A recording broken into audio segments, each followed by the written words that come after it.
Hey friends, welcome back to another video, another somatic coaching coffee chat with me, Sophie Ray, although today I have a nearly finished cup of herbal tea.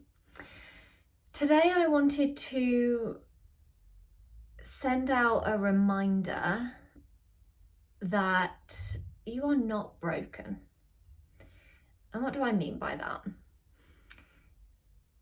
I think we can kind of get it into our heads that there's something wrong with us, that we are broken and that we need to fix it.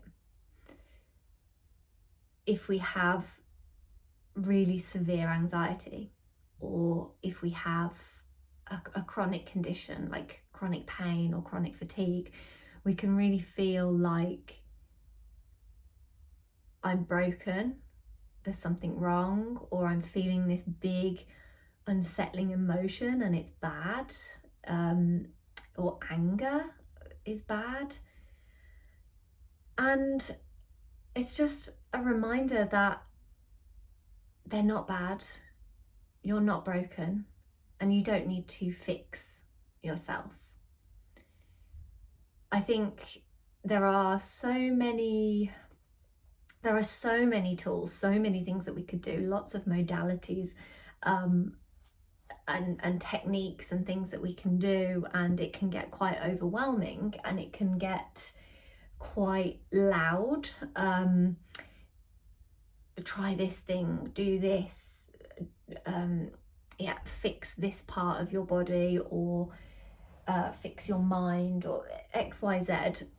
And obviously if you have a broken ankle, then you want that to be fixed. So it's different, like structural fixing a broken part of your body that is like actually broken, allowing that to heal.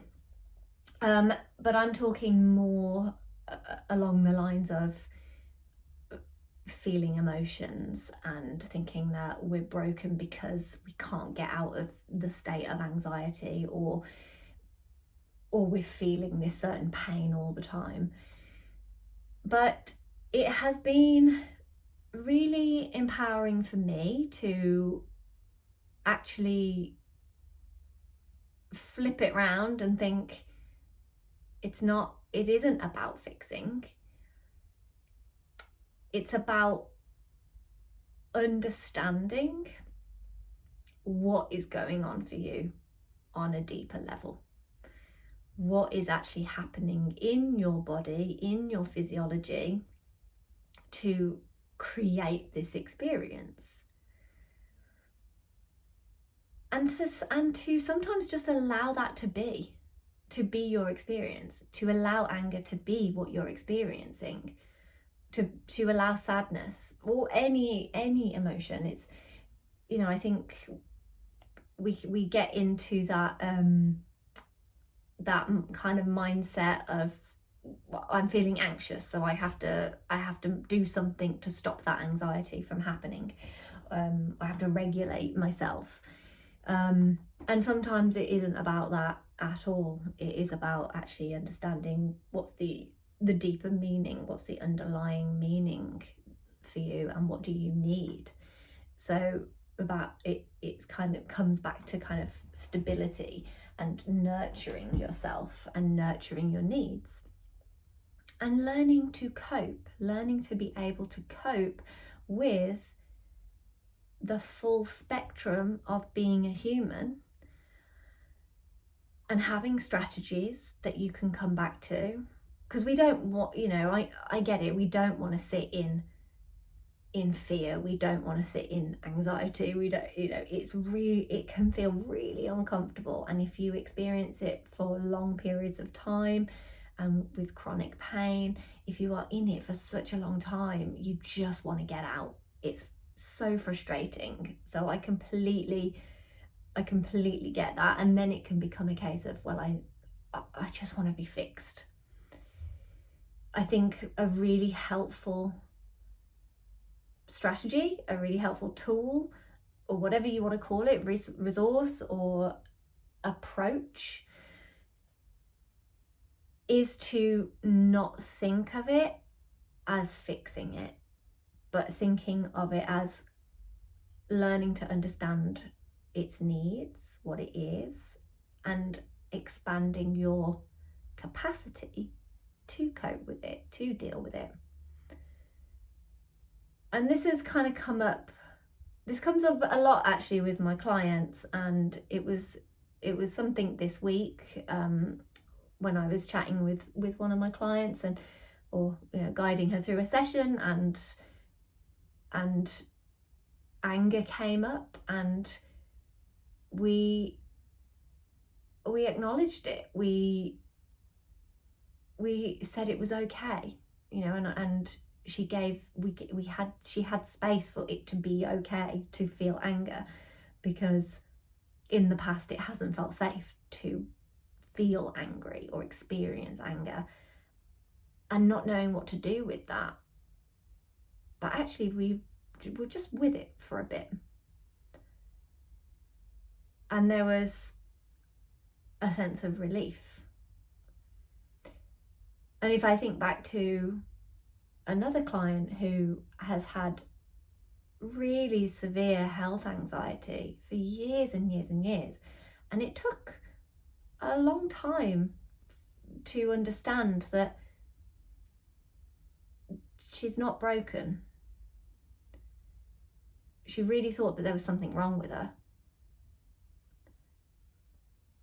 And it was about getting her to understand why that anxiety is there, why the fear around health was there,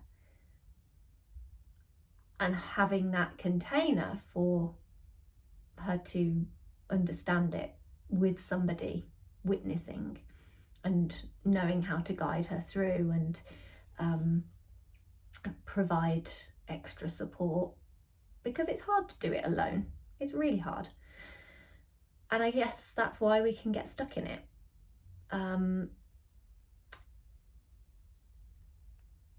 And that client isn't working with me anymore. We got to a point where she felt like she had the strategies, the understanding, the body awareness, the body understanding, her physiology of why it was happening and why she feels that way. And yeah, the next step is for her to just continue with those practices and processes that work for her. And if she needs me, she can come back. I'm here. So hopefully this makes sense. And I think the underlying takeaway or the takeaway from this is that reminder that you are not broken. You're not broken. Your body sends you messages in the form of sensations, emotions, tension, thoughts, images. There's so much going on in here. It's not as simple as I just feel anxious. And why do I feel this way? There's a message. Your body, your physiology, your nervous system isn't feeling safe enough or stable enough. So what is it that it needs?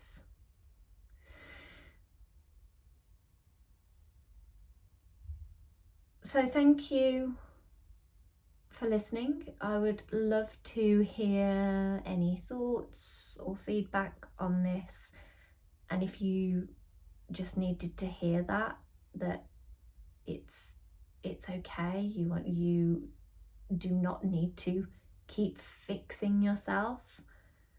Sometimes it's about allowing yourself to simply be and to witness what's happening for you and have somebody do that with you. And yeah, I hope that has helped in some way. And I'll leave it there for now and speak soon. Take care. Bye.